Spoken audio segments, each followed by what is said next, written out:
I always find it sad that Ontario is perhaps the only province in Canada that does not allow parents the privilege of choice in education. These children are not getting the service in the publicly funded system. It is estimated that Ontario is spending approximately $11,000 to educate each student in the system. That $11,000 works out to about $275,000 per classroom. So that means in the public system, nearly $75,000 per classroom is not directly reaching the students. Where is all that money going to?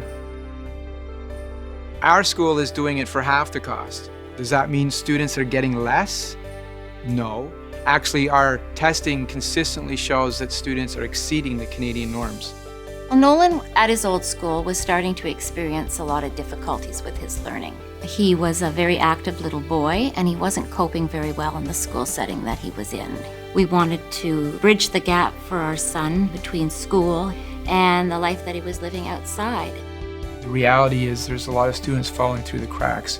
And those parents that have kids that are falling through the cracks get frustrated, so they are looking for solutions, and they start looking elsewhere when they can't find them in the public system. If you've got the money, you can access a private school.